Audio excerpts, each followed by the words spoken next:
Je voudrais commencer par vous dire je dois vous présenter les excuses du président Jean-Noël Guérini, président du Conseil général, et aussi de Michel Pezet, conseiller général et délégué à la culture.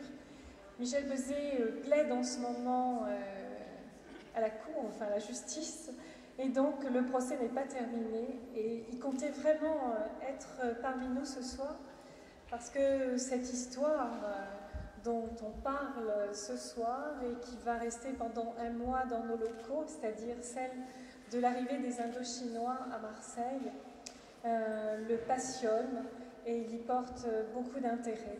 Mais là, il est retenu à la cour et donc ne peut être présent parmi nous. Je voudrais tout de suite dire, d'abord j'accueille aussi Madame Aïcha Sif, qui est conseillère régionale et présidente de la commission culture, que je remercie vivement de sa présence. Dire merci aussi à Pierre Dom et à Robert Mancherini, qui sont tous deux commissaires de cette exposition. Pierre Dom pour cette énorme exposition sur l'histoire de ces Indochinois dans les Bouches-du-Rhône et ailleurs d'ailleurs. Et puis Robert Mancherini, historien qui a aussi travaillé sur cette histoire et qui a fait le choix avec nous aux archives de documents d'ici, des archives des Bouches-du-Rhône. Mais aussi, bien sûr, je voudrais dire l'honneur que vous nous faites, messieurs, Monsieur Nguyen Van Tan et Monsieur Tran Van Tan, d'être ici avec nous. Vous êtes des témoins vivants de cette histoire des Indochinois ici, qui arrivent à Marseille en 1939. Et vraiment, ça nous touche et ça nous fait beaucoup d'émotion de vous recevoir. Pierre Dom, je pense la même chose. Alors pourquoi cette exposition? C'est une idée de Pierre Dom qui a, c'était en 2010, Pierre, la sortie de votre livre, fin 2009. Voilà. Il a écrit un livre qui s'appelle « Les immigrés de force », l'histoire donc des Indochinois en France, qui arrive donc en 1939 à Marseille, qui vont inaugurer les Baumettes, même si c'était pas encore une prison, bien sûr. Elle était toute neuve et ce seront les premiers occupants. Et cette histoire, on l'a dans les archives, elle est vraiment importante. Et puis, ils sont restés, la preuve. Monsieur habite toujours à Marseille et Monsieur Nguyen, lui, habite pas très loin, dans l'Hérault, près de Montpellier. Et Pierre Dom m'a appelé un jour au téléphone pour me dire voilà ce que j'ai écrit, et j'avais entendu juste une émission, je pense que c'était en voiture sur France Culture, et je trouvais ça, évidemment ça nous concernait, je trouvais ça passionnant, et voilà, malgré une programmation assez chargée pour cette année 2011, il m'a paru vraiment très très important d'accueillir donc cette exposition, d'en faire profiter les Marseillais et les gens des Bouches-du-Rhône, parce que ça fait vraiment partie de notre histoire. Voilà, c'est ce que je voulais vous dire ce soir. Je vais donner tout de suite la parole à Pierre Dom, qui sait évidemment beaucoup plus de choses, et puis il sera suivi par Robert Mancherini. Merci. Cette exposition retrace donc l'histoire des 20 000 Vietnamiens venus en France en 1939, la plupart arrachés de force à leur pays et à leur famille, afin d'être utilisés comme ouvriers dans les usines d'armement de la métropole. Parqués dans d'immenses camps, soumis à un régime de semi-liberté, ces hommes ont été utilisés, après juin 1940, dans tous les secteurs de l'économie française. La gestion de ces travailleurs indochinois, comme on les appelait à l'époque, a été confiée à un service du ministère du Travail, créé spécialement pour eux, le service de la main-d'œuvre indigène. Pendant 6 ans, 8 ans, voire 10 ans, ce service de la main-d'œuvre indigène a encaissé l'argent versé par les employeurs français qui louaient la force de travail de ces Vietnamiens, sans jamais reverser le moindre salaire à ces hommes. Je suis particulièrement heureux de la présence de cette exposition aux archives départementales des Bouches-du-Rhône. La ville de Marseille, en effet, et l'ensemble du département sont particulièrement liés à cette histoire. Tous ces 20 000 hommes ont en effet été débarqués ici à Marseille, quai d'Arinques, qui se trouve vraiment à quelques dizaines de mètres d'ici. Tous ont passé leur première nuit sur le sol de la mère patrie, dans la prison des Baumettes, donc qui venait d'être construite. Un camp très important a été construit dans le quartier de Mazargues, qui est aujourd'hui dans le 9e arrondissement, un camp par lequel sont passés de 1940 à 1948 plusieurs milliers de ces hommes. D'autres ont été envoyés dans le village de Saint-Chamas, où se trouvait une importante poudrerie. D'autres encore ont été envoyés en Camargue, certains pour aider à la relance de la riziculture française, d'autres pour travailler dans les salins de Basse-Camargue. Vous comprenez donc, après ce petit aperçu, l'importance de ce département des Bouches-du-Rhône dans l'histoire des travailleurs indochinois. Et donc, je remercie très chaleureusement Madame Jacqueline Hurch, directrice des archives, d'accueillir aujourd'hui cette exposition. Mais je suis aussi tout particulièrement heureux de la présence ce soir. Alors, j'en espérais 2, il y en a une, d'une élue de la République française. Madame Aïcha Sif est élue au Conseil régional de Provence-Alpes-Côte d'Azur. Elle est présidente, si je ne me trompe pas, de la Commission Culture. Était annoncée donc la présence de Michel Peuzet, élu au Conseil général des Bouches-du-Rhône. Cette présence de Madame Sif est particulièrement importante ce soir. En effet, au début des années 1980, un groupe d'anciens travailleurs indochinois a interpellé le gouvernement français pour attirer son attention sur le sort des derniers anciens travailleurs indochinois encore en vie, en France et surtout au Vietnam. Croyez-vous que ces hommes se soient permis de réclamer une quelconque compensation financière pour les dommages et les souffrances que la France leur a fait subir? Absolument pas. Croyez-vous que ces hommes aient demandé le versement des arriérés de salaire, ce salaire qu'ils n'ont pas touché pendant toutes les années où ils ont travaillé en France et que l'État français a touché à leur place? Absolument pas. Ces hommes se sont contentés, très modestement, de demander que ces années de réquisition et de travail au service de l'État français soient prises en compte dans le calcul de leur retraite. Il s'agissait alors de pouvoir percevoir, pour ces hommes déjà âgés, entre 100 et 200 euros par mois. Une somme qui, au Vietnam, leur aurait permis de finir dignement leurs jours. Après 10 années d'atermoiement, c'est le gouvernement français qui n'est pas content de ce que je raconte. Après, alors je ne vais plus toucher la table, il faudra faire attention. Après 10 années d'atermoiement, le gouvernement français a fini par donner une réponse à ces hommes. Dans une lettre datée de 1991, le ministre du Budget a écrit, je cite, que ces hommes, n'ayant pas été affiliés pendant ces années-là au régime général de la sécurité sociale, ils ne peuvent pas prétendre à un droit à la pension. Fin de citation. Aujourd'hui, la quasi-totalité des 20 000 anciens travailleurs indochinois ne sont plus de ce monde. Il n'en reste que 20 ou 30 répartis entre la France et le Vietnam. Nous avons ce soir l'immense honneur d'en compter 2 parmi nous. Il n'est naturellement plus question de parler de compensation financière.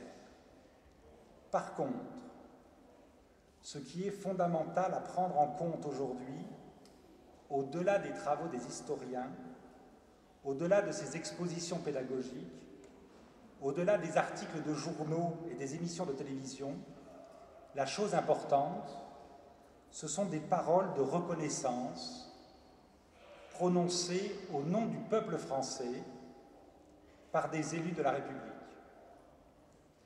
Ces paroles de reconnaissance de l'histoire subie au nom de la France par ces 20 000 Vietnamiens auront naturellement un effet bienheureux sur le cœur des derniers de ces hommes encore en vie et sur le cœur de tous les enfants et petits-enfants d'anciens travailleurs indochinois, dont certains d'ailleurs sont ici ce soir parmi nous. Mais au-delà, ces paroles de reconnaissance auront un rôle essentiel pour l'ensemble de la société française.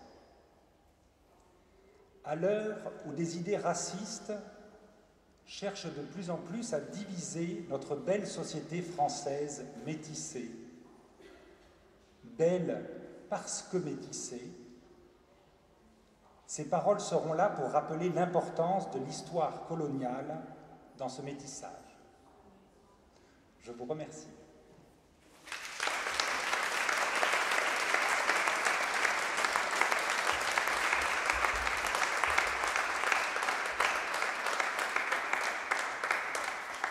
Je donne la parole à Robert Mancherini, historien, professeur à l'Université de Marseille-Provence, professeur honoraire à l'Université de Marseille-Provence.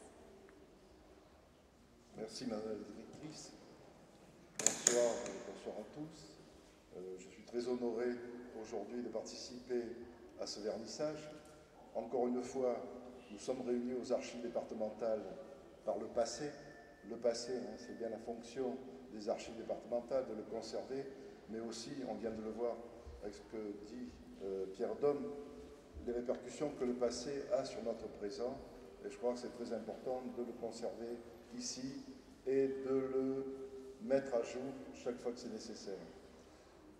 La période qui est abordée dans l'exposition, c'est celle qu'on appelle souvent des années noires. Des années noires pendant lesquelles la France était sous le régime de Vichy, sous occupation allemande, d'abord ici dans la région uniquement sous le régime de Vichy.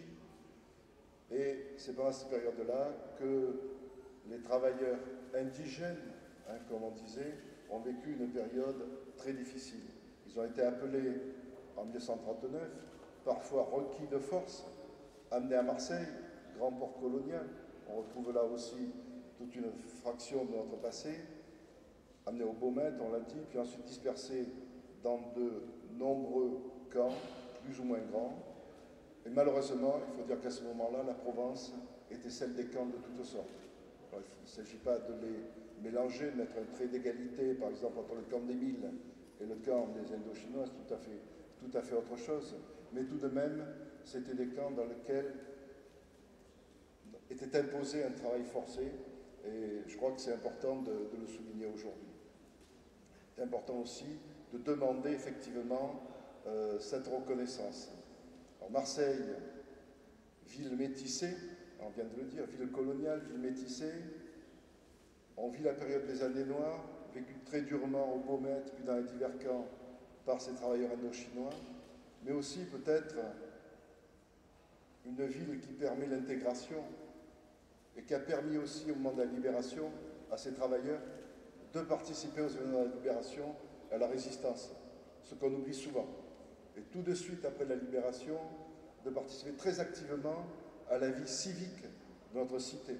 Voilà. Ces travailleurs indochinois, pour beaucoup, sont syndiqués, ont autogéré un petit peu les camps dans lesquels jusqu'alors ils étaient enfermés et ont essayé de donner d'autres perspectives.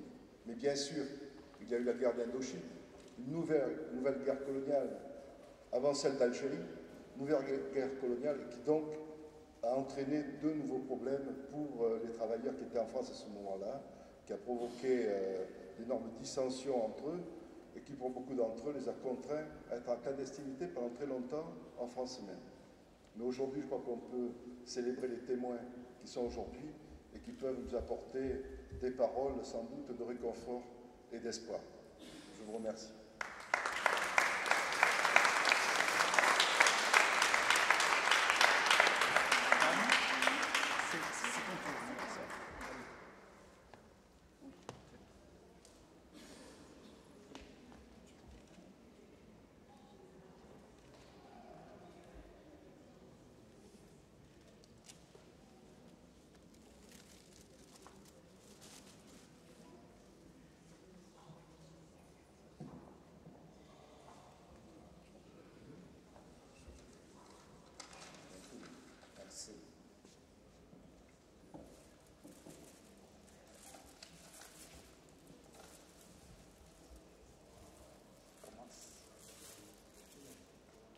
Mesdames, Messieurs, je suis particulièrement ému d'être aujourd'hui parmi vous à Marseille.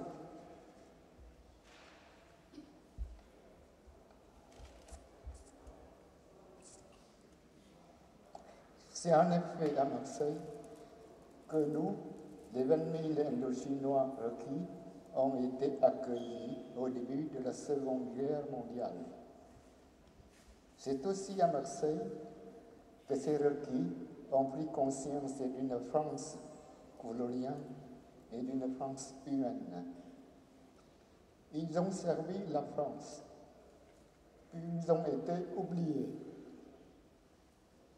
Maintenant, grâce à Pierre Dom et Joël Femme, dont le livre et le site internet sont de remarquables références, et grâce surtout à la France sensible et compréhensive que vous représentez, l'histoire de ces anciens travailleurs indochinois fait l'objet de sujets d'actualité. Mon compatriote Vantan et moi ici présents, nous sommes parmi les 12 et 15 survivants que Pierre Dom a retrouvés, mais que sont devenus mes 20 compatriotes. Joël Femme a entrepris des recherches pour les inscrire leur nom au mémorial des anciens travailleurs indochinois. Nous, les deux survivants ici présents, ne prétendons pas parler en leur nom, mais permettez-nous de remercier en leur nom la France qui se souvient.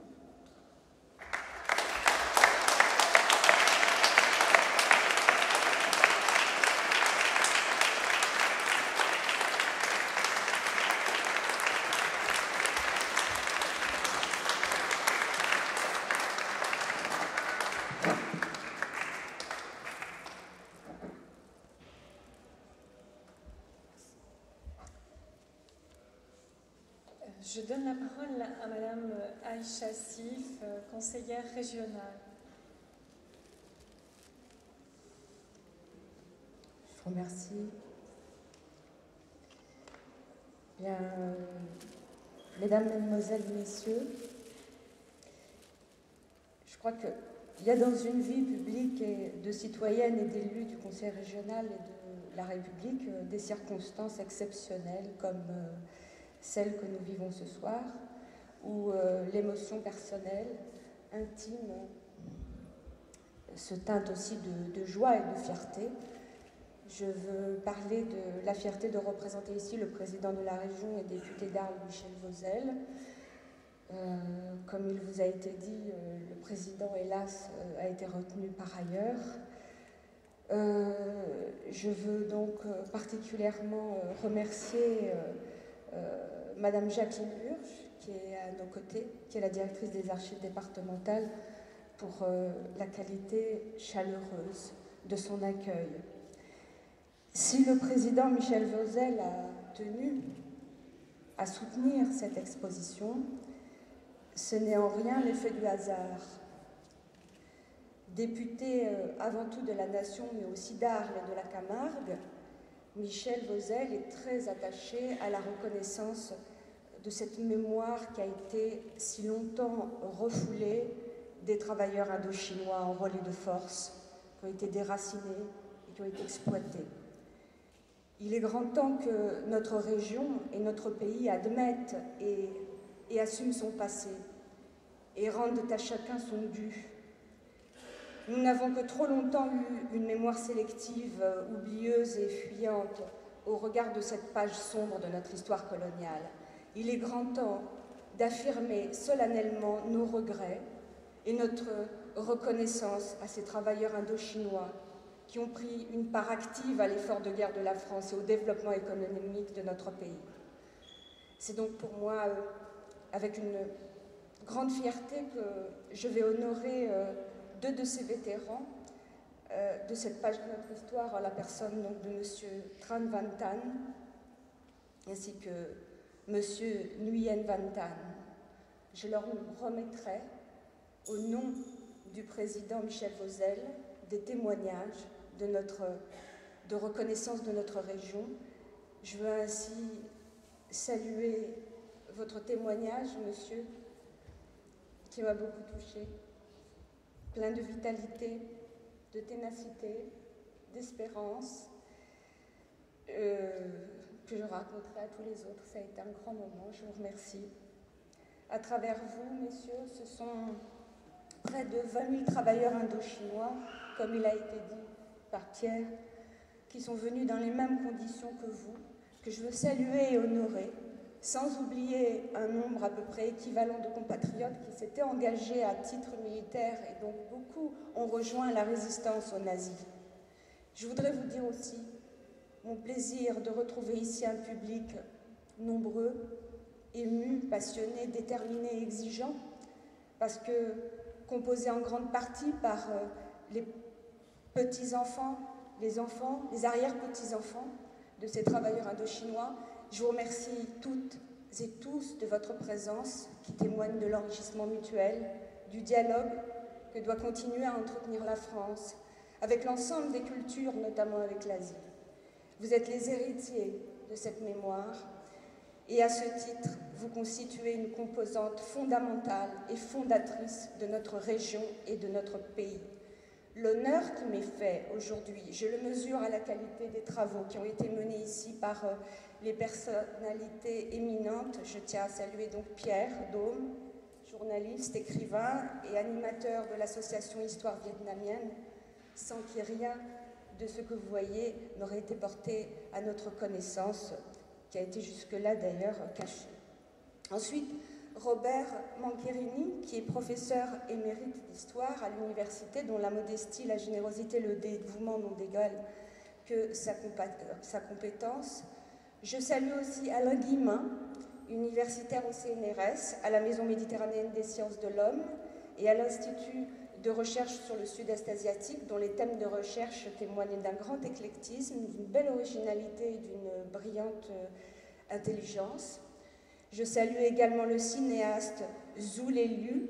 Excusez-moi si j'écorche les noms, j'aime pas trop faire ça. Je vous prie de m'excuser.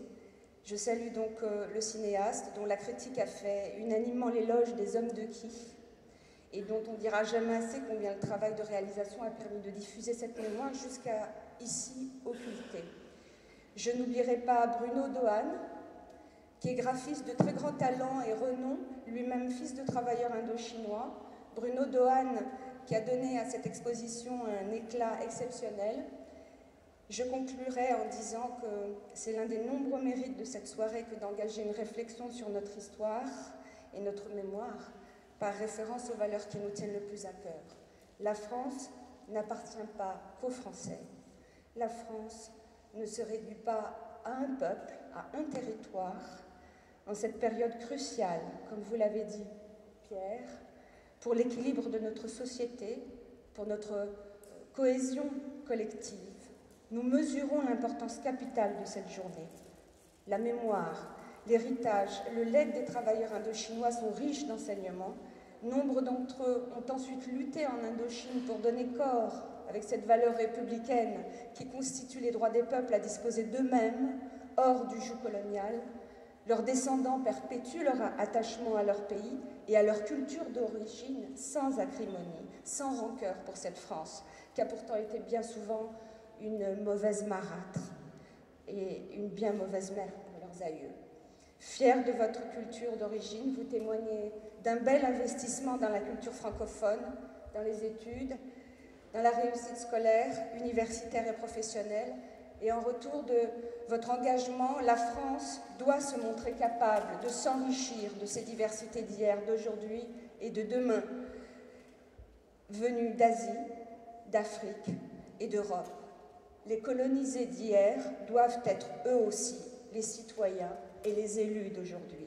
La France se doit, pour rester notre espérance, d'être vraiment républicaine, universelle et solidaire. Je vous remercie.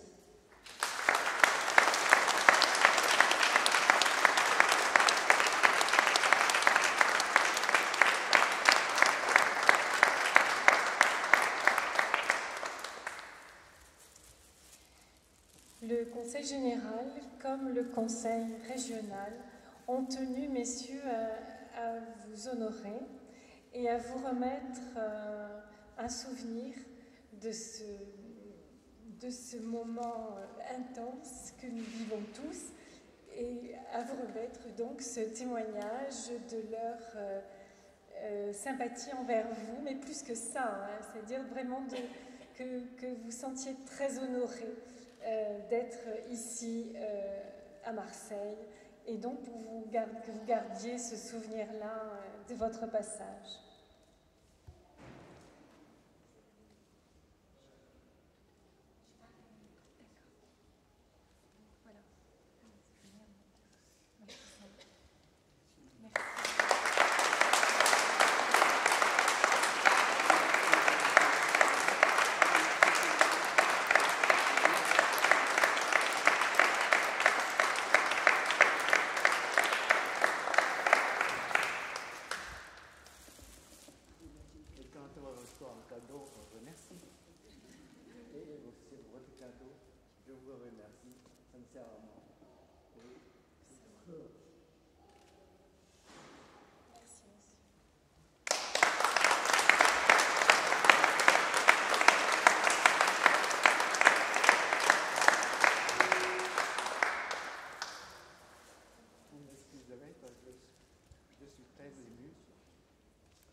En fait, vous sentez dire, vous pensez dire que je suis très heureux. Si tu veux dire encore quelques mots, il vaut mieux que tu le dises dans le micro pour que tout le monde puisse entendre. Non, moi j'étais là. Bien, merci beaucoup.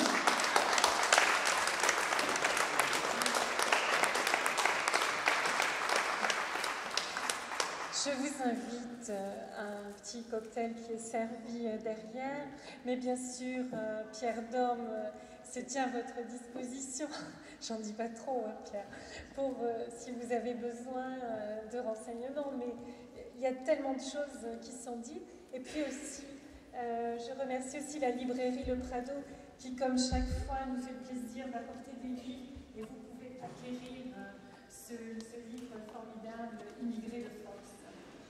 Et merci encore de votre présence. On ne va pas nous amener trop tard. Hein. Il vaut mieux commencer tout de suite.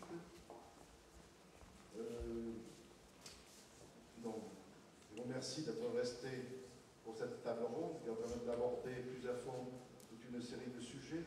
Je suppose que la plupart d'entre vous ont vu l'exposition. L'exposition, ça va être ici le moment de détailler, d'expliquer.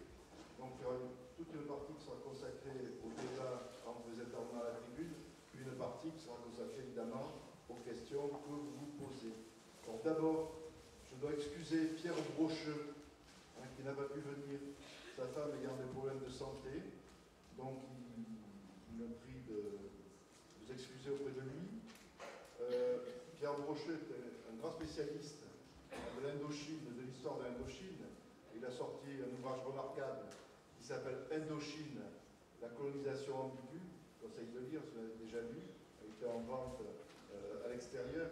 Il permet de resituer tout ce problème des Indochinois dans une perspective beaucoup plus large, ce qui me paraît indispensable. Alors, les intervenants vous ont été présentés tout à l'heure, hein, mais rapidement, donc, nous serons présentés dans 5 minutes. Bon, Pierre Redon, journaliste qui a fait l'excellent travail de recherche en même temps, qui a su mettre à jour des témoignages, sortir des photos. Peut-être que j'en dise plus, hein, vous l'avez vu, dans l'exposition. Alain Guillemin, qui est sociologue et chercheur au CNRS, sociologue et historien, chercheur au CNRS, qui est associé à l'Institut de recherche sur le sud-est asiatique, qui travaille depuis de nombreuses années sur l'Indochine, l'Indochine même, et puis les Indochinois aussi en France, et à Marseille plus particulièrement, et moi-même, hein, qui travaille beaucoup sur, en particulier, la période de la Deuxième Guerre mondiale, avec tout ce qui s'est passé pendant les années 40 jusqu'aux années 50, 39 jusqu'aux années 50. Simplement, pour faire une petite introduction, et après je laisserai chacun se présenter très rapidement. Bien sûr, nous avons des approches, des points de vue différents, hein, ce qui est normal.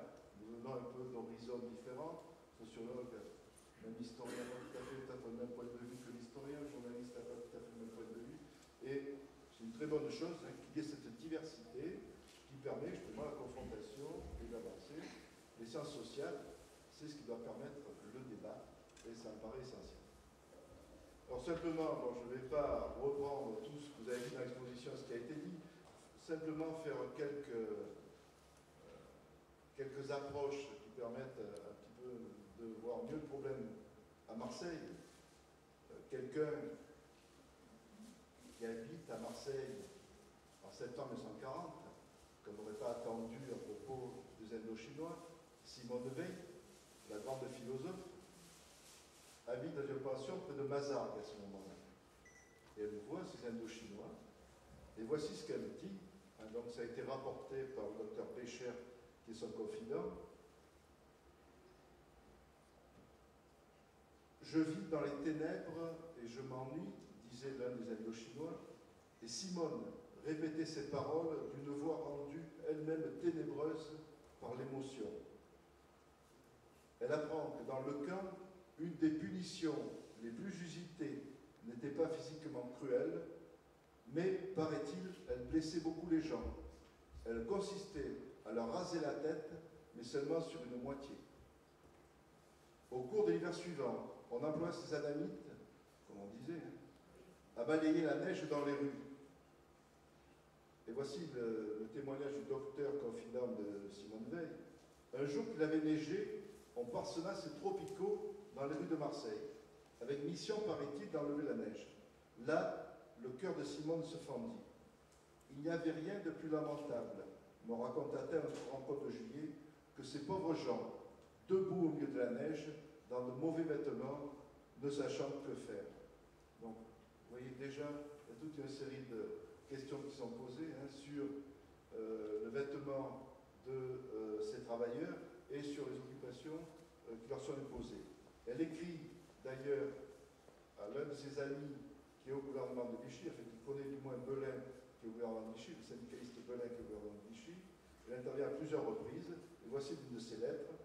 Jusqu'ici, malheureusement, il n'y a eu encore aucune amélioration au sort des Indochinois, ni quant aux souffrances physiques, ni quant à la privation de liberté. Il y a eu à leur sujet une chose qui n'est peut-être pas inutile que je vous signale. On exécute à leur camp des travaux confiés à des entrepreneurs par adjudication. Les entrepreneurs n'embauchent pas d'ouvriers, mais font faire les travaux par les anamites eux-mêmes, que les commandants mettent à leur disposition. Ces travaux pour les anamites sont des corvées exécutées gratuitement. Aucun salaire n'est payé. Bon. Septembre 1940. Donc on pouvait voir là les indigènes, les Indochinois dans la rue de Marseille, donc les Marseillais les ont vus. qui montre que c'était un problème qui était visible, qui était posé à ce moment-là. Mais bien sûr, c'est en période de guerre. Il y a d'autres préoccupations pour les autochtones. Il y a beaucoup d'étrangers à Marseille à ce moment-là, donc ça se doit être un petit peu dans le flou. Je ne vais pas développer longuement sur la période. Vous voyez que la période est concernée par le 39, donc bien avant cette lettre de Simon de Veil, par 1939, pour aller jusque dans les années 50, ce qui est décrit dans l'exposition. Les questions qui sont posées sont celles des conditions de vie de ces travailleurs, bien évidemment, des travaux qui leur sont imposés pendant la guerre, alors pendant la guerre, avant et après l'occupation, pour concerner ce qui concerne la région, parce que la région, vous savez, a été occupée par les Allemands et les Italiens de l'autre côté qu'en novembre 1942. Et ensuite, les problèmes posés à la libération, j'en ai dit deux mots tout à l'heure, c'est-à-dire le fait qu'à ce moment-là, les travailleurs indochinois essaient de reprendre leur destin en main dans les camps, mais rapidement c'est la guerre d'Indochine, donc tous les problèmes posés pour la guerre d'Indochine à ce moment-là qui se répercutent dans les camps entre les Indochinois et les Français, de manière large. Au passage, Pascal Cosado me l'a rappelé tout à l'heure, qui dirige l'association Mémoire Vivante, le rôle dans la région de Raymond Aubrac. Raymond Aubrac est commissaire régional de la République et qui travaille donc en 1944, qui a contact avec les Indochinois, qui voit ce qui se passe dans les camps et qui essaie de mettre un petit peu d'ordre dans tout ça et qui va favoriser la mise en place des délégués. Alors il y a eu évidemment beaucoup de travaux sur ces Indochinois, sur les conditions de vie des Indochinois. L'une des premières thèses date de 1946. C'est par l'administrateur colonial lui-même. Donc c'est un certain point de vue qui est développé. Il y a eu par la suite d'autres études. En particulier, il y a une étudiante qui s'appelle Liane Kéluguin qui a fait une maîtrise sur ces travailleurs indochinois dans les années 80. Vous pouvez d'ailleurs consulter, elle est en ligne sur Internet. Il y a aussi un site qui a été consacré aux travailleurs indochinois. Mais le travail de Pierre Dôme a permis de remettre tout ça vraiment à l'ordre du jour. Alors, nous n'aurons pas le temps de discuter de tout, donc moi ce que je proposerai, c'est qu'on aborde deux problèmes qui concernent vraiment la région, et bien sûr, on pose aussi vos questions, donc je ne fais pas de censure. Mais une grande question, c'est le riz, dont on a parlé, la riziculture, quel est le rôle précis des Indochinois dans ce cadre-là, comment ça s'est passé concrètement. Et il me semble qu'il y a un deuxième problème, justement, ce sont les questions qui sont posées à la libération. En particulier, au moment de la guerre d'Indochine, et quelles ont été les conséquences de cette guerre. Mais ce n'est pas du tout limitatif, on peut aborder autre chose. Le seul problème, c'est qu'il faut qu'on ait tout terminé à 8 heures, donc y compris les questions de la salle. Alors je vais laisser, je vais être assez interactif, je vais laisser 5 minutes à Alain Guillemet, à Pierre Dôme pour donner rapidement leur point de vue. Et ensuite, on passera directement aux questions. Donc, Alain. Voilà enfin les points de vue, les deux divergences principales que j'ai avec Pierre Dôme. C'est sur l'origine du riz en Camargue. D'une part, ce ne sont pas les Vietnamiens qui sont à l'origine du riz en Camargue, mais bien sûr le régime de Vichy, étant donné le riz de l'Indochine. Dans un mémoire de M. Bourdillon, on apprend que dès avant cette époque, dans les années 30, toute une série de propriétaires camarguais sont allés en Italie. Je crois que le riz en Camargue avait été italienne, pour essayer d'implanter en Camargue un riz consommable, et non plus le riz qu'on faisait avant, qui était probablement du poulet et des salés. Et je ne suis pas certain que les Vietnamiens aient été majoritaires parmi les travailleurs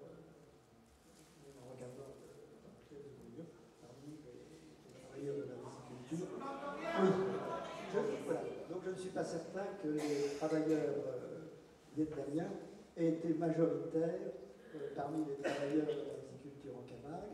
Alors ce qui est certain, c'est qu'ils ont adopté des choses que ne connaissaient pas. Alors, puisque dès le XIVe siècle, le riz s'est établi dans la langue d'Alta-Lupo, donc il y avait un spécialiste, les moulins, donc, qui n'existaient absolument pas.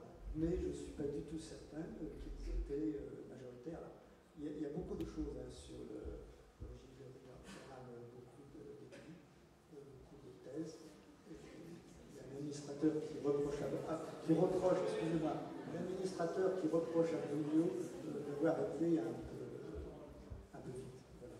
Et puis la deuxième divergence est en ce qui concerne cette histoire de conflit extrêmement complexe. Je propose qu'on en discute après en série des problèmes. Je suis désolé d'être directif, mais on a peu de temps.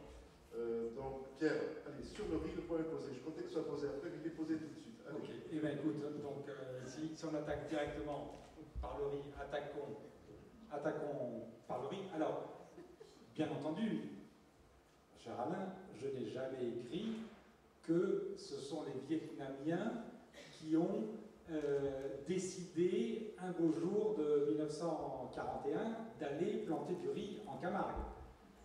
Vous avez bien compris que ces travailleurs indochinois étaient dans une situation d'oppression coloniale, ils étaient parqués dans des camps, ils n'avaient donc absolument aucun libre arbitre et aucune liberté d'initiative. Donc, sans jouer sur les mots, ce que j'affirme, c'est que donc, les travailleurs indochinois, un groupe, donc plusieurs centaines de travailleurs indochinois, ont participé à la relance du riz en Camargue, puisque à peu près tout le monde est d'accord pour affirmer que s'il y a eu de nombreuses tentatives de faire pousser du riz en Camargue, dont les premières tentatives remontent à Henri IV peut-être, aucune de ces tentatives n'a réussi. Et tous les historiens du riz camarguais sont d'accord pour dire que le riz camarguais tel que nous le connaissons aujourd'hui, dans sa forte production économique, a démarré avec la moisson de septembre 1942. Or, que se passait-il à ce moment-là? Avant 42, avant 41, les dernières tentatives de culture du riz datent du milieu des années 30. Ces tentatives leur but n'était d'ailleurs pas de produire un riz consommable par l'être humain, mais c'était des mises en culture de riz de certaines parcelles afin de les dessaler et afin, l'année suivante ou 2 ans plus tard, de pouvoir cultiver quelque chose qui rapporte, à savoir la vigne et éventuellement d'autres cultures. Et donc, depuis plusieurs années, des ingénieurs, agronomes, des fonctionnaires français avaient réfléchi à l'idée d'essayer de faire pousser du riz en Camargue. Donc il y a notamment un article très intéressant de Science et Vie, qui est une revue très ancienne, donc un article de décembre 41, à un moment où le riz, enfin cet article a visiblement été écrit à un moment où les Vietnamiens n'avaient même pas encore été envoyés en Camargue. Et là, c'est un docteur en université qui explique que ça serait vraiment très très bien d'essayer de faire pousser du riz en Camargue, mais que parmi les problèmes qu'il pose, il existe un problème de main-d'œuvre, et d'une main-d'œuvre qualifiée pour ce travail. Donc, à ce moment-là, vers la fin 41, des hauts fonctionnaires du régime de Vichy, en accord avec ces ingénieurs agronomes, ont passé des contrats avec une quinzaine de masses camarguais en leur disant on vous propose de vous fournir une main-d'œuvre extrêmement qualifiée, qui était mieux qualifiée pour faire pousser du riz à cette époque que ces Indochinois, et en échange, vous réservez certaines parcelles.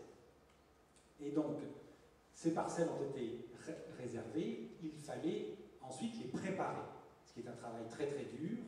Et donc là, il y a tout de suite une première compagnie d'Indochinois, la 25e, 250 hommes, qui ont été envoyés en Camargue, répartis dans ces différents masses. Et là, en effet, ces différents masses possédaient eux-mêmes de la main-d'œuvre agricole. Et donc, ces travailleurs indochinois se sont retrouvés mêlés avec de la main-d'œuvre déjà existante pour accomplir ces premiers travaux. Alors, ensuite, sur les questions de proportion, je ne sais pas, mais en effet, je suis tout à fait d'accord que les travailleurs indochinois n'étaient pas seuls.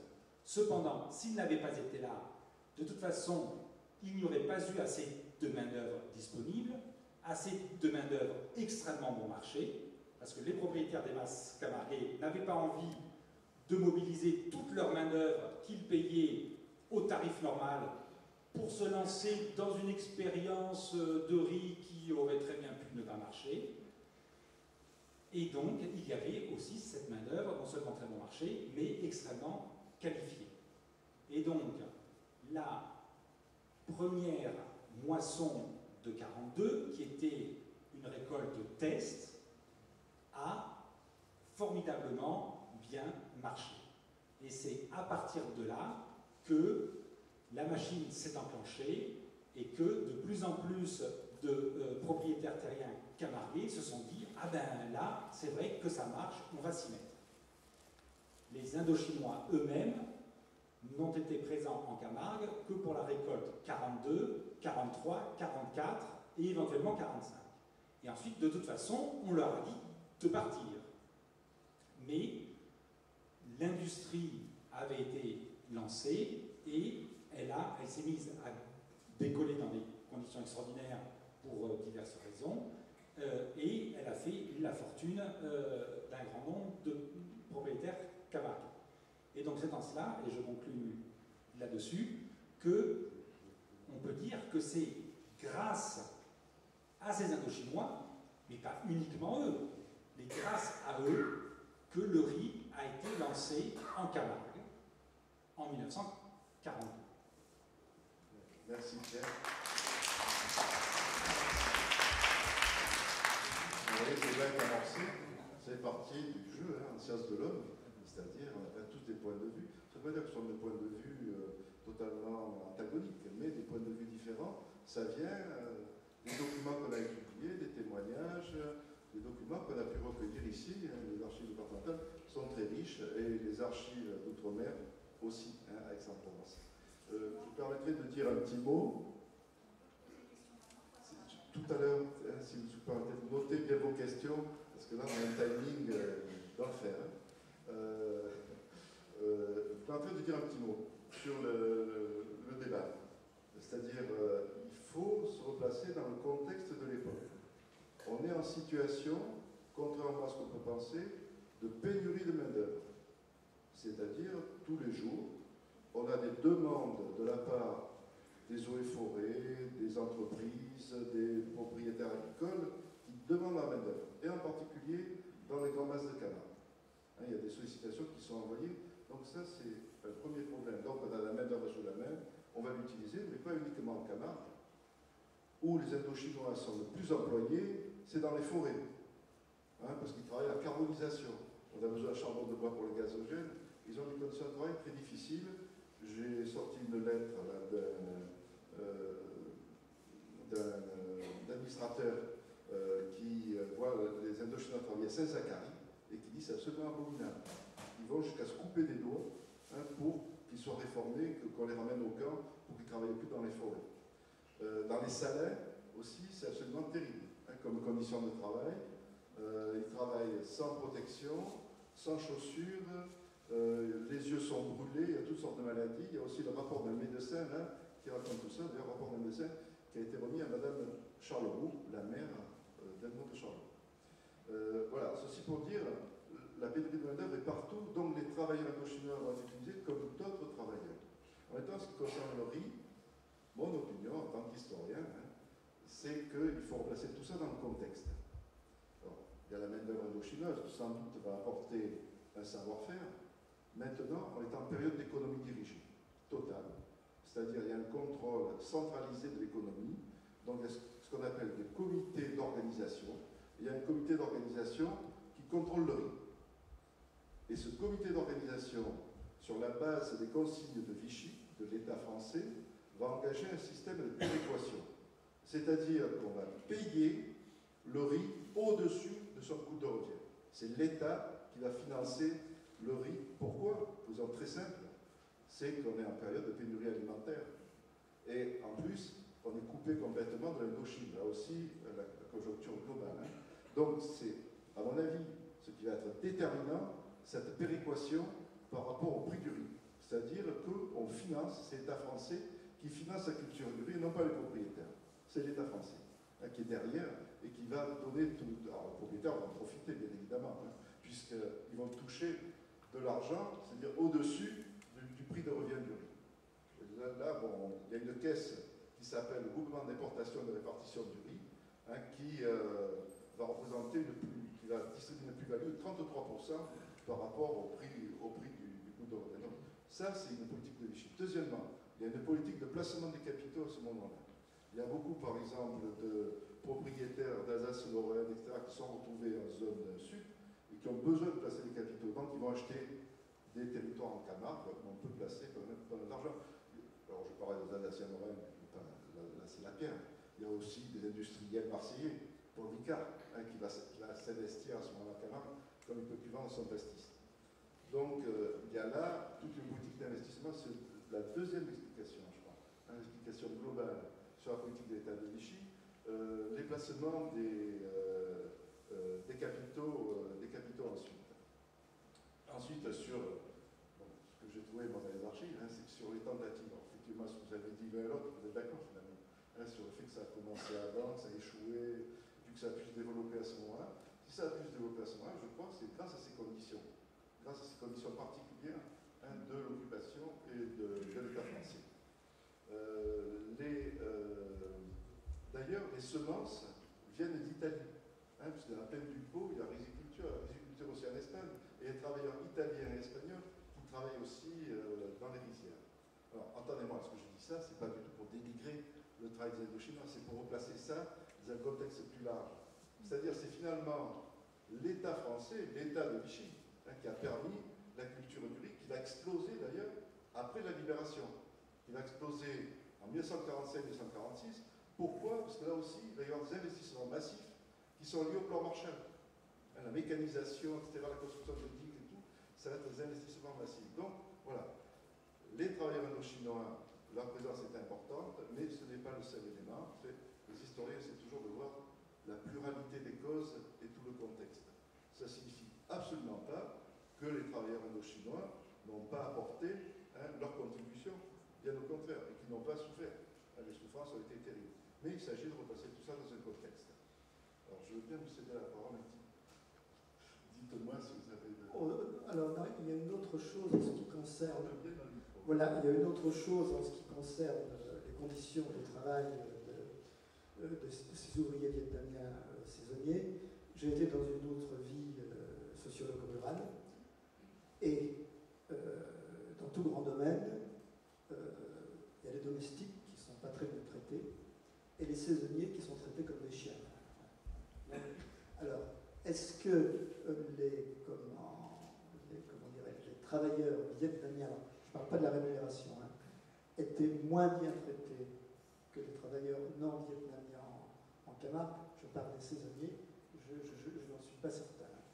Les descriptions d'exploitation des saisonniers, alors, comment dirais-je, les domestiques de ferme qui travaillaient de façon permanente, on pouvait un tout petit peu moins les exploiter, parce qu'ils étaient toujours là, ils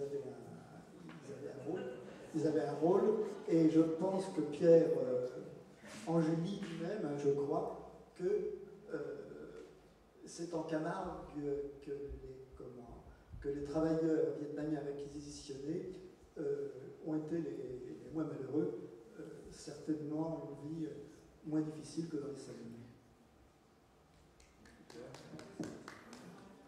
Alors, donc, oui, eh ben, mais tu... Tout à l'heure, on posera des questions, hein, on laissera 20 minutes pour les questions, hein, d'accord? Les Indochinois qui travaillaient dans les salines de Camargue ont été moins bien traités au niveau du traitement. Il ne faut pas dire les choses comme ça. Ils n'avaient pas de chaussures, on les mettait l'hiver dans le froid. Oui, mais on les faisait travailler sans lunettes. Je crois que là, on est tous d'accord, encore une fois, on est tous d'accord. Bon, si vous voulez... Ça a été l'endroit qui a été considéré comme étant où les gens ont le plus souffert. Il ne faut pas dire les choses comme ça. Non, mais on s'est mal fait comprendre, peut-être. Alain Guillemin parlait de ceux qui étaient employés dans le riz, comme ouvriers agricoles. Alors, deux choses. La caractéristique fondamentale du système d'utilisation des travailleurs indochinois, et c'est ce qui les distingue radicalement de tous les autres ouvriers agricoles en France, garçons de ferme, etc., saisonniers, c'est que ces hommes ont été utilisés dans le cadre de l'exploitation coloniale. C'est-à-dire que...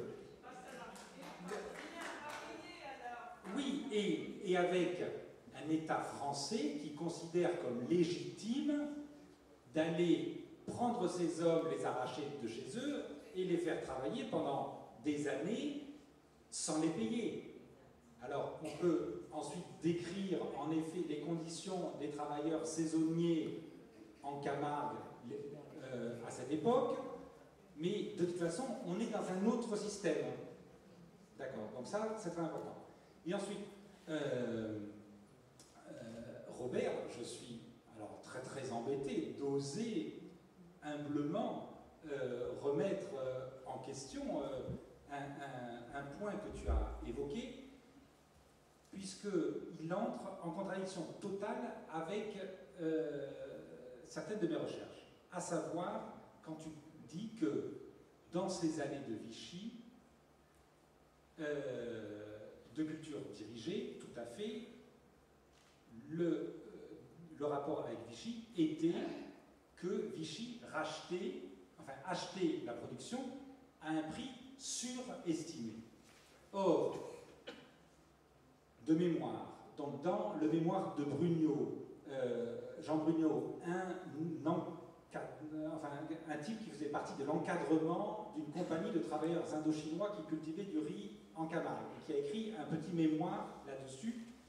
Il dit très précisément que l'État français avait fixé un prix à 6 francs le kilo, un prix d'achat à 6 francs le kilo, et que ce prix était tellement ridiculement bas par rapport au marché. Alors, le marché, à l'époque, c'était essentiellement le marché noir.